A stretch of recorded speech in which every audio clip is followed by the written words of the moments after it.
Sejam bem-vindos ao Entre Taças. Eu sou Patrícia Talayer. Eu sou Laila Duarte e o programa vai começar. Peguem suas taças.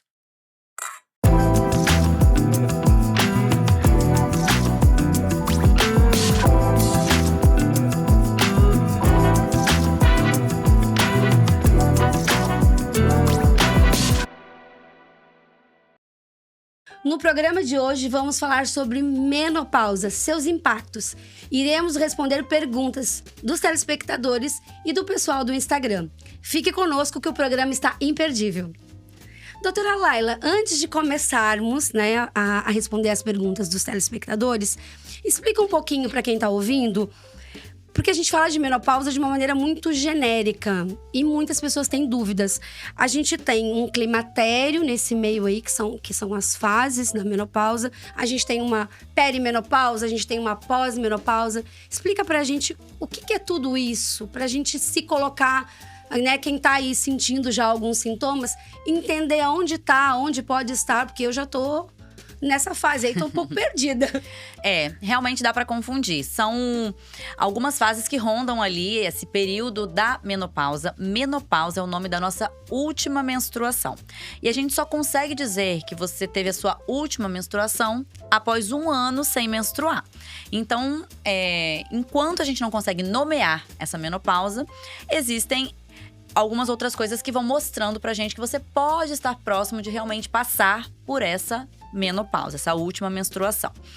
Quando a gente vai envelhecendo, né, vai chegando a uma certa idade, não vou dizer envelhecendo, né, a gente vai ficando mais madura, a partir dos 35 anos a gente já começa a ter uma queda importante dos nossos folículos, que são esses folículos que fazem a gente ovular e menstruar se a gente não engravidar. Então, ao longo da vida, a gente já nasce com uma quantidade certa de folículos e ao longo da vida a gente vai usando esses folículos. Quando a gente vai diminuindo essa reserva ovariana de folículos, eles vão, consequentemente também, reduzindo uma resposta hormonal, porque são eles que promovem essa resposta hormonal, vai lá pro cérebro, volta, enfim, é uma complexidade ali dos hormônios. Então, quando a gente tem menos folículos, a gente produz menos hormônios. E aí, essa queda hormonal vai trazendo esse período que antecede a menopausa, que é essa última menstruação, que a gente pode chamar de climatério. O climatério é quando você ainda não parou de menstruar há 1 ano, você não conseguiu nomear essa menstruação, mas você já tem sintomas, né? Isso pode acontecer. A queda dos hormônios já traz alguns sintomas. E esses sintomas, eles podem ser vários. A gente vai falar sobre isso nas perguntas, né, das nossas seguidoras. Mas isso é individual. Isso depende muito do contexto em que a mulher está inserida, da genética, da etnia. Então, o climatério e a própria pós-menopausa é diferente para cada mulher. Então, o climatério é o que antecede. Aí, a gente também tem a perimenopausa. É aquele período que circunda a menopausa. Você, às vezes, já parou de menstruar há algum tempo. Ou então, você tá com alguma alteração, né, do seu próprio ciclo menstrual. E é aquele período que você tá ali bem próximo dela mesmo. Porque o climatério, ele pode ser até 2 anos antes. A perimenopausa é quando tá bem próximo. A menopausa, como eu já falei, é a pausa, né? A última menstruação. E tem a pós-menopausa, que é o período que a gente já sabe que a mulher entrou na menopausa, ela já tá ali há mais de 1 ano sem menstruar, ela tá cheia de sintomas, quando ela não é bem assessorada, né? E essa pós-menopausa, ela pode durar cerca de 5, 6 anos após a parada da menstruação. E tem registros de mulheres que duram até 10 anos. Então, todas essas fases, elas têm que ser observadas. A mulher, ela tem que estar atenta a isso. E os profissionais que acompanham também, porque realmente traz um monte de impacto para a vida da mulher. E pelo que você falou, são vários anos que nós mulheres vamos passar aí por uma série de oscilações e de sintomas. E muitos dos sintomas, a gente vai falar especificamente de alguns sintomas aí na frente, por causa das perguntas, mas muitos dos sintomas, eles se confundem com outras coisas, né? Às vezes a pessoa é diagnosticada com depressão e não é. Às vezes é como se estivesse passando por uma virose, um resfriado. Então, são sintomas simples que muitas vezes os médicos mesmos não percebem que a mulher já está vivendo ali um período de climatério e não trata a mulher adequadamente. Aí tem muitas mulheres que só vão fazer, por exemplo, uma reposição hormonal quando já estão muito perto da menopausa ou até perdem o tempo, né? Porque existe um prazo aí para fazer essa reposição hormonal.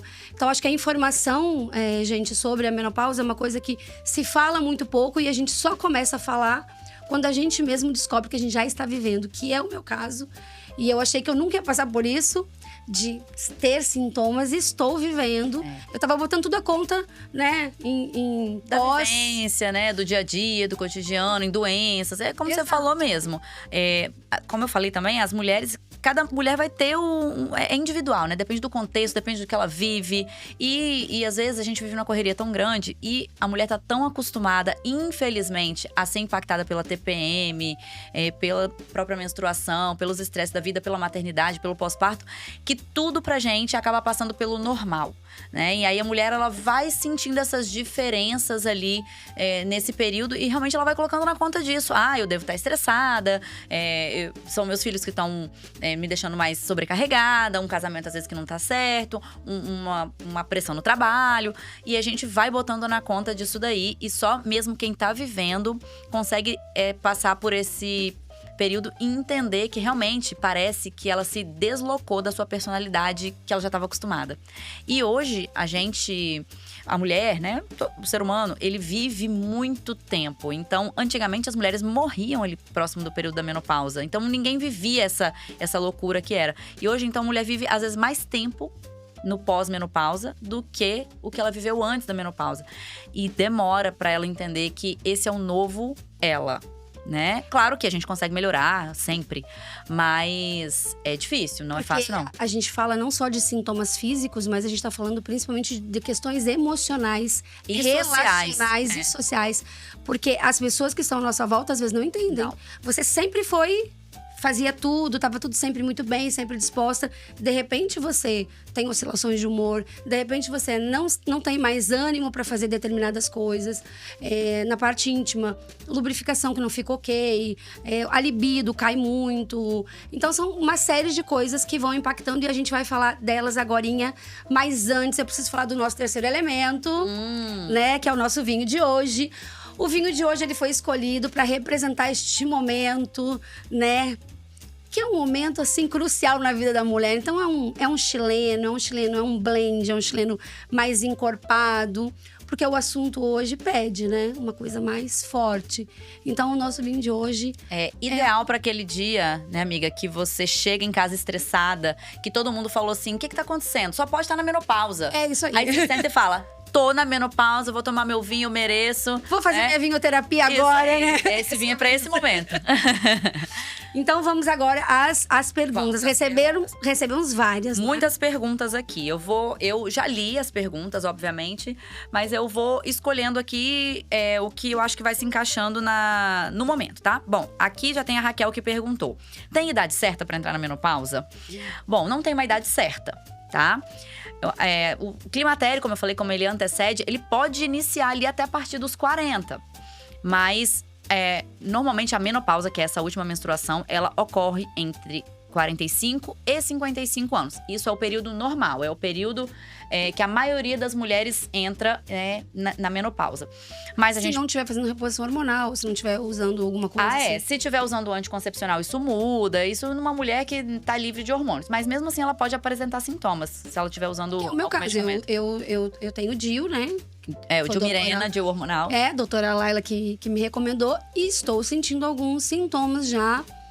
E mesmo com… Aí eu pensei assim, graças a Deus que eu estou com DIU. Porque os sintomas, eles são a menos.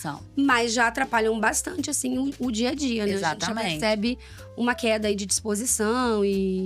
E você demorou ainda pra começar a ter os sintomas, né? Então, assim, a idade, ela não é porque você vai ter 45 anos que você já vai começar a ter os sintomas. Você não tinha sintomas com 51 e agora eu comecei a… Exatamente. E aí, assim, como você usa o DIU, a gente não vai conseguir ter esse parâmetro da menstruação. Tem isso também. Se você usa algum método contraceptivo, você não tem que ficar esperando assim, não, mas eu tô menstruando, não. Mas eu uso o DIU, então eu não sei quando eu vou entrar na menopausa. Os sintomas, eles podem aparecer, mas se você usa método contraceptivo, você tem que acompanhar isso no seu profissional, né?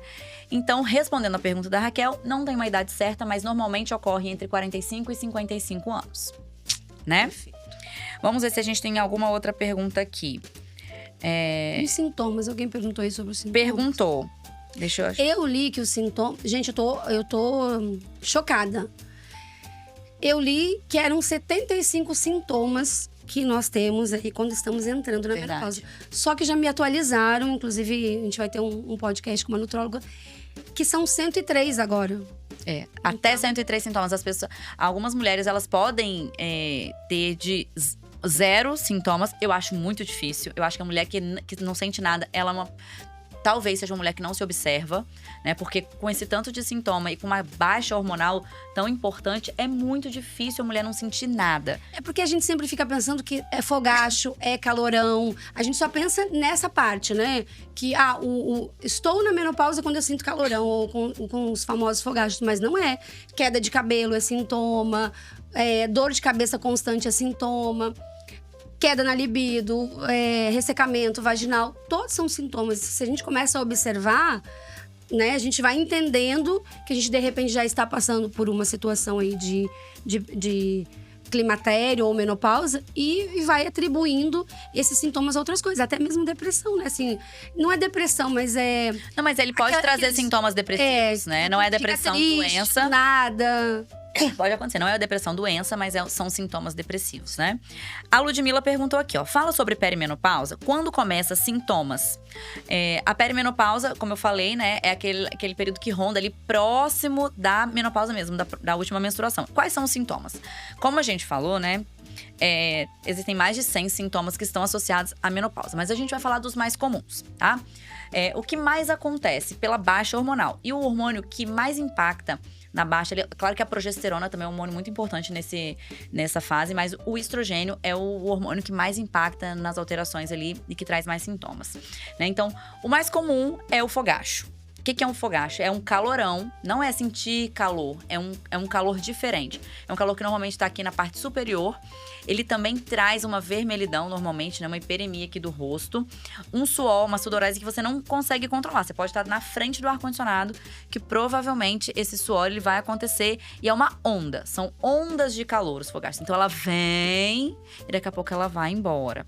E pode acontecer muito durante a noite também, tá? E juntamente com a insônia. A gente chama isso de sintomas vasomotores. Então, sintomas vasomotores que são os fogachos, a alteração de pressão e a insônia são os sintomas mais comuns. Ai, Laila, eu não tenho nada disso. Então, quer dizer que eu não tenho sintomas de menopausa? Não. Outros sintomas muito comuns. A queda brusca da libido, alteração intensa do humor, um cansaço extremo, uma sensação de sintomas depressivos também, né? Você sempre se sente indisposta, inútil, como se você não estivesse valendo mais nada, né? Poxa, eu fazia tanta coisa, agora eu não consigo fazer mais nada. Você tem essa sensação também. A névoa mental, eu acho que é uma coisa… Névoa mental, some, né? As coisas da cabeça. É simples. E também… Ai, não sei, taça. Some o nome taça da some. cabeça da gente, assim. E diz aquilo pra colocar o vinho. E as pessoas dizem, as pessoas não entendem quem está ao seu redor, não entende. Por conta de uma falta não é oxigenação cerebral, mas é uma falta ali de uma organização dos hormônios que também envolvem essa parte, até por conta dos sintomas vasomotores. Mas o que? Ressecamento vaginal, uma coisa que acontece demais, o ressecamento vaginal. E nesse momento do ressecamento vaginal, gente, é importante entender que não é porque estamos vivendo um período mais difícil, assim, para a mulher, que eu vou dizer assim, por experiência, que comecei agora já e já me sinto preocupada. É um momento difícil porque as pessoas não entendem a tua mudança. Nem você entende a própria mudança do teu corpo e das tuas emoções. É difícil de entender isso. Por que isso está acontecendo? Por que eu não lembro de coisas simples? Por que de repente a minha lubrificação zerou? A gente entender que é uma fase da vida, que a gente tem que passar por ela da melhor maneira que a gente puder, com informação de qualidade e usando os recursos que a gente tem. Então, se não temos lubrificação, temos recurso que é usar bons lubrificantes à base d'água, que vai trazer mais conforto, porque tem mulheres que, dependendo do nível do ressecamento, sentem dores na hora da relação.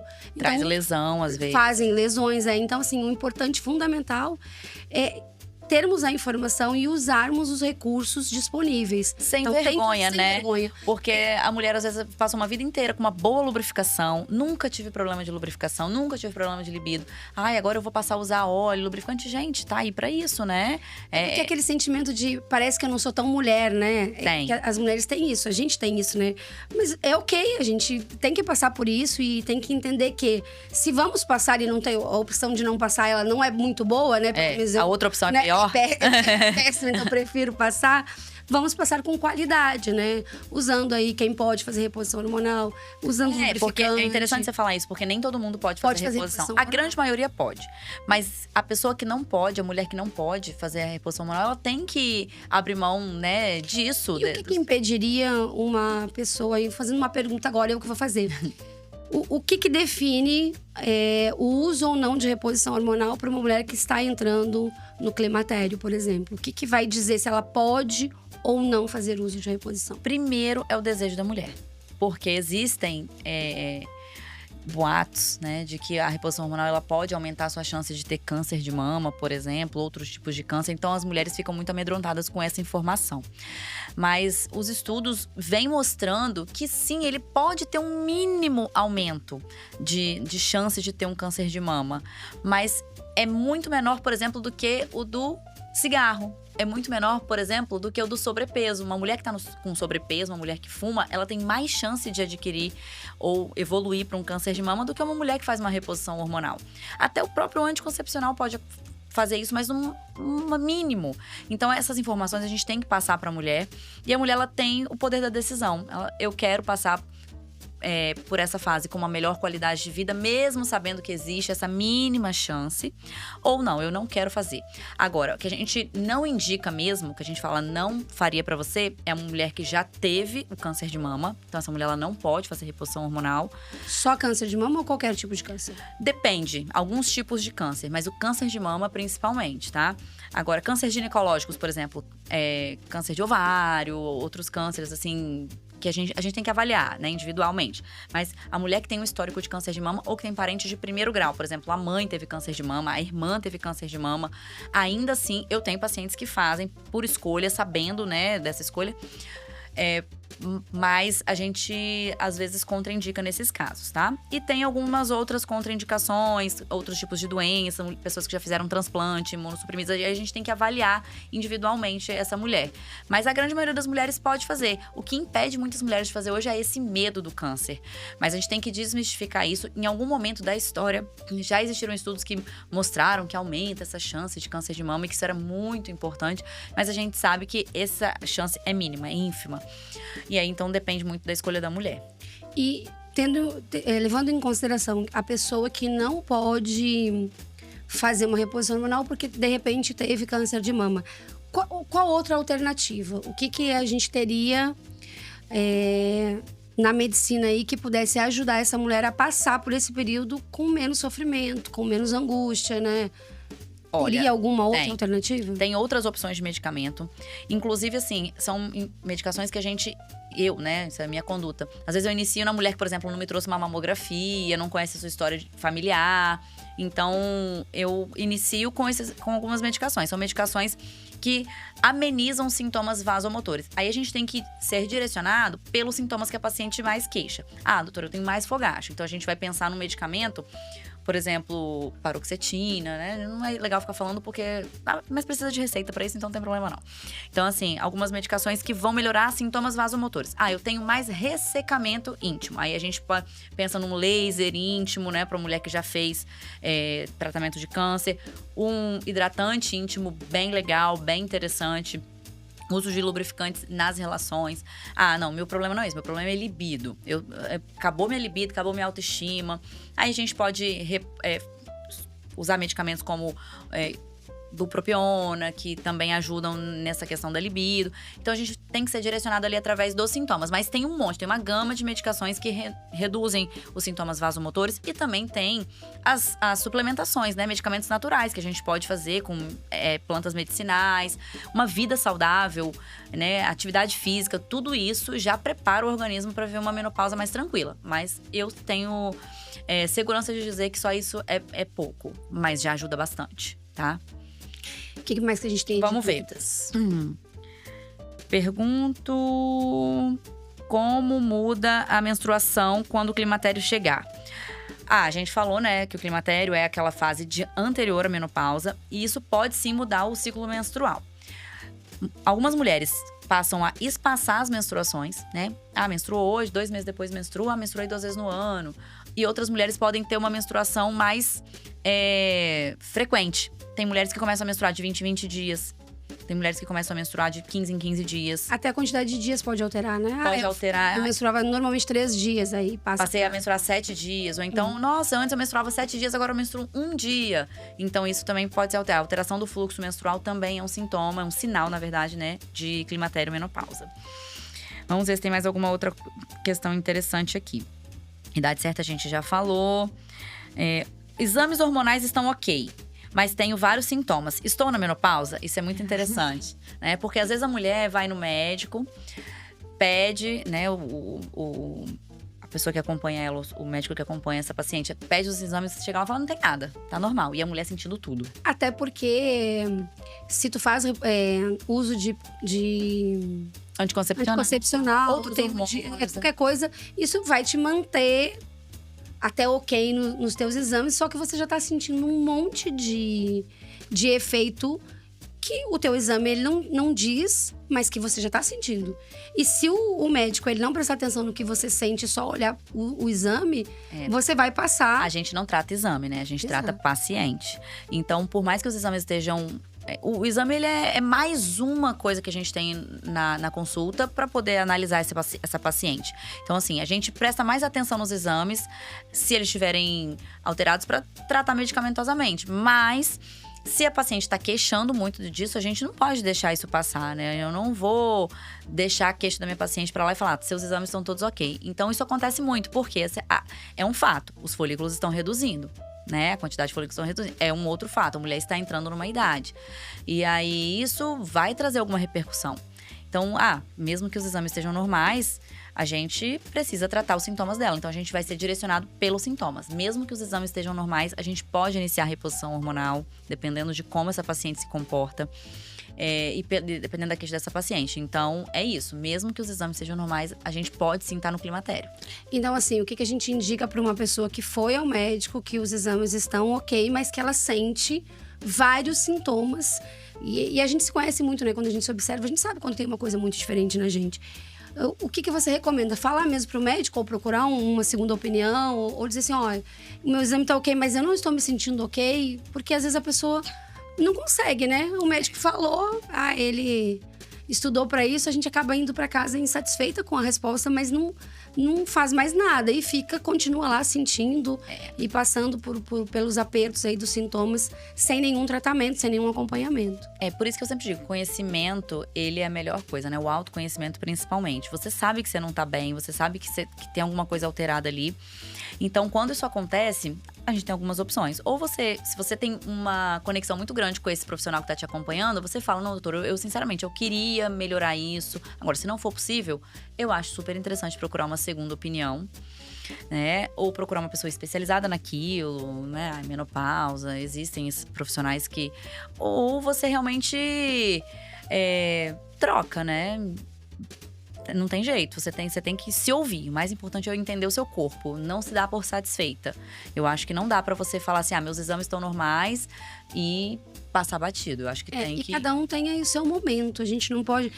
por isso que não tem um período certo, não é assim definitivo, com 40 anos você já está entrando no climatério. Não tem gente que precocemente, com 35, já estão tendo sintomas. É se conhecer mesmo, é o autoconhecimento, é se observar, é ver as mudanças no próprio corpo, entender o que está acontecendo para você trazer para o médico o que você está realmente passando e ver qual é a melhor situação, qual é o melhor tratamento, enfim. Então, o autoconhecimento ele é fundamental sempre na vida, né, para tudo. E estar atenta a esses sintomas, que são vários, ele é fundamental para um diagnóstico precoce e para fazer um acompanhamento com qualidade de você passar por esse período aí sem tantos sintomas, sem tanto sofrimento, né? Tem uma outra pergunta aqui que eu achei bem legal, da Luana. Doutora, tem mudança de humor na menopausa? Estou surtada. A gente falou aqui um pouquinho, né? Tem sim, bastante mudança de humor na menopausa. Olha, o nosso corpo, o corpo feminino, ele é como se fosse uma orquestra, né? Tem um monte de hormônio ali acontecendo. Um tá lá, daqui a pouco o outro tá aqui embaixo. Eles têm que estar numa perfeita sintonia, numa perfeita sinfonia pra tudo funcionar e a gente se sentir bem. Algumas coisas impactam nessa orquestra, né? Sai o maestro dali, que é o estrogênio, progesterona, bagunça tudo. E nosso humor, ele também sofre impacto dos hormônios, né? A gente tem a adrenalina, a serotonina, tudo isso traz um bom humor pra gente. Quando eles estão todos bagunçadinhos assim, o estrogênio tá ruim, a gente tem receptor de estrogênio no corpo inteiro. A gente começa a sentir dor, a gente sabe que a gente tá mais, né, tá com baixa libido, a gente não tá na nossa melhor potência, a gente vai ficando realmente mais estressada. Então, a mudança de humor é muito comum na menopausa. Eu acho que depois dos fogachos é a queixa mais comum da menopausa. E é uma mudança drástica, assim, não é uma mudancinha de humor, você vai do 0 pro 1000, assim, é uma coisa surreal. Eu sempre fui agitada, mas eu percebo que coisas simples me tiram do sério, mas num nível tão exagerado que depois eu digo assim, meu Deus do céu, mas por quê? Não tem sentido aquilo. Só que é incontrolável, você não consegue controlar o jeito como você reage às coisas. Eu digo, chega a ser até perigoso.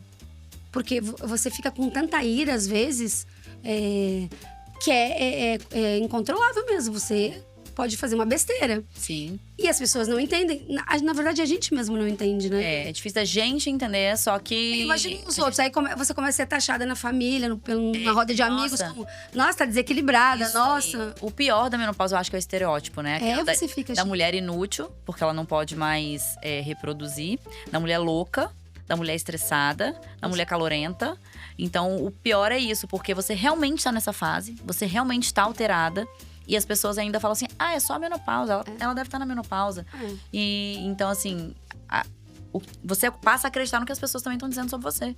E falando dessa coisa do social e das relações, pro relacionamento também é muito complicado, porque você sente calor. E aí você quer o ar-condicionado no 15. Mesmo no frio, você quer o ar-condicionado no 15. E o teu parceiro, ele não tá passando pelo que você tá passando. Ele diz, essa mulher tá doida, um frio. Aí daqui a pouco você sente calor, daqui a pouco você sente frio de novo. Aí separa o quarto, né? Isso é ruim. Né? Porque vai chegar um momento que ou vocês se organizam, ou vai ter que dormir por um período assim, em quarto separado. Namora e vai dormir tirando separado. essa parte da ira também, do estresse. Uma pessoa que sempre lidou bem com os estresses, com os intempéries da vida, você passa a não conseguir mais. E aí o parceiro realmente é difícil pro homem entender. Não julgo, não. É por isso que a gente precisa de informação, né? Quando você se conhece, você entende que você tá nessa fase, você explica pro seu parceiro, olha, eu tô passando por essa fase, é uma fase difícil. E o próprio parceiro também busca conhecimento, ele passa a entender. Mas fora isso, até hoje, assim, né? Poucos homens se interessam em entender sobre menopausa. Porque ele até vai entender, mas ele não vai passar. Exatamente, porque do nada parece que você não tem mais interesse no outro. Do nada, você fica estressada com coisas que ele fazia e nunca te estressou e agora tá te estressando. Então, por mais que busque informação, a gente não consegue compreender direito. Imagina o parceiro da gente, né? Então, é uma fase difícil, que precisa de muito diálogo, que precisa de muita compreensão, mas que precisa também de um esforço dos dois em manter a chama acesa, mesmo sem libido. E aí, né, eu da minha parte, né, que sou sexóloga e trabalho muito com a coisa da questão íntima, a gente tem que fazer, mesmo cansada, a gente tem que fazer mão de recursos. Não é fazer por obrigação, mas é criar momentos e ambientes onde a gente consiga.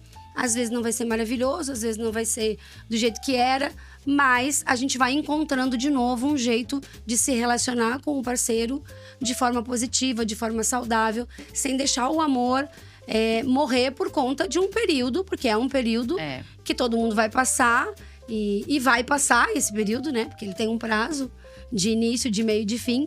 Então, a gente entender isso e focar também no relacionamento, nessas questões é fundamental. Eu acho que são duas coisas legais pra gente falar sobre essa parte da menopausa e relacionamento, né? Primeiro é realmente compreender que é uma fase, né? Os dois. Não dá pra mulher falar assim, é uma fase, eu tenho que passar por essa fase. Não, é uma fase que os dois têm que entender e compreender. E aí… fazer… Você tinha falado, a gente sempre fala isso, né? Tem que namorar, tem que não deixar a peteca cair, mesmo cansada. Mas quando a gente diz isso, não é um trabalho só da mulher, né? O meu parceiro, ele vai falar o que ele quiser, ele vai fazer o que ele quiser. Eu que me vire aqui com o meu período menopausal e tenha minhas relações cansadas mesmo. Não. É uma conversa. Às vezes precisa de terapia, às vezes precisa de longos e longas noites conversando com um bom vinho, pra entender e explicar como você tá se sentindo. Entender que é uma fase que às vezes realmente essa fase vão ficar… o casal vai ficar meio desconectado, mas aí buscar maneiras de se conectar, porque a mulher às vezes tá sentindo uma falta de lubrificação mesmo. Então, outras maneiras de se conectar e os dois passarem por essa fase juntos, né? O parceiro, ele tem que entrar nessa fase junto com a mulher. Infelizmente, se é um casal que quer manter a chama acesa.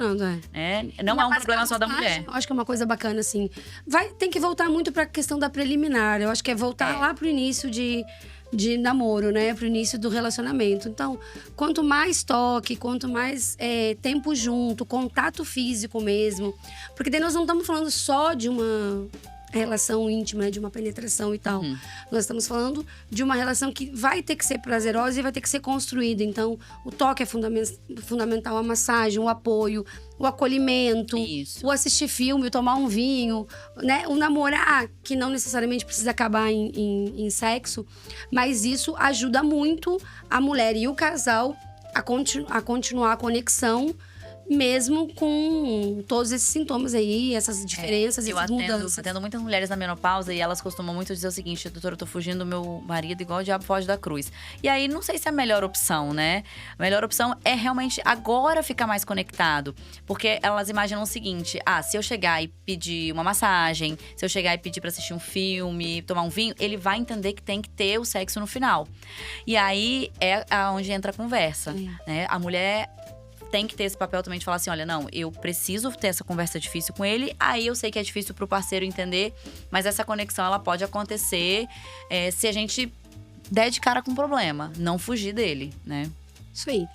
A gente tem mais alguma? Eu achei só mais uma pergunta interessante aqui, perguntando sobre o que pode acontecer com uma mulher que está na menopausa de grave, né? Tudo bem, estou na menopausa. E aí, se eu não fizer nada, se eu não fizer a reposição, não tô sentindo nada, teoricamente nada me incomoda, isso faz mal pro meu corpo? Eu entendi a pergunta mais ou menos nesse sentido, né? Olha, faz, né? A queda dos hormônios, ela é importante e ela traz outras repercussões que não só sintomática, né? Mas também de outras repercussões importantes. Por exemplo, a queda do estrogênio faz a gente entrar numa possível osteoporose e osteopenia, né? Cai ali a densidade óssea da mulher. Então é muito interessante a gente continuar praticando atividades físicas. Cai também na queda de massa muscular bruscamente. É uma queda que é irreparável. Se a gente não construir essa massa muscular durante a vida, ela vai ter uma queda que você não vai conseguir recuperar na menopausa. Então, isso é uma coisa muito importante. Uma outra coisa importante é que na menopausa aumentam muito as chances de uma mulher ter doenças cardiovasculares, ou seja, pressão alta, AVC. Então, isso também aumenta. Se a mulher ela tem esse medo, o ideal é sim fazer uma reposição hormonal, se ela puder. Vamos pensar mais o que aqui? Obesidade, porque a gente começa a ganhar mais peso. Então, a menopausa, ela traz também problemas de saúde junto com ela. Ela não é só ela. A gente pensando em longevidade, a gente tem que sim se preocupar. Na verdade, a gente deveria estar se preocupando aí a partir dos 30 e poucos anos, que é quando já começa a ter uma queda bem significativa hormonal, em estar se preparando para envelhecer com saúde, porque nós não estamos falando só de relacionamento, não estamos falando só de menopausa, nós estamos falando de longevidade, né? Exatamente. De você ter autonomia para fazer as coisas. Então, é uma preocupação que todas as mulheres têm que ter. Todas as pessoas, né? Mas principalmente as mulheres, porque a gente tem, infelizmente, essa queda muito brusca de hormônios e que trazem esses impactos. Eu acho que de perguntas aqui, tem outras perguntas repetidas e tal, mas eu acho que as mais interessantes para passar, acho que já foi.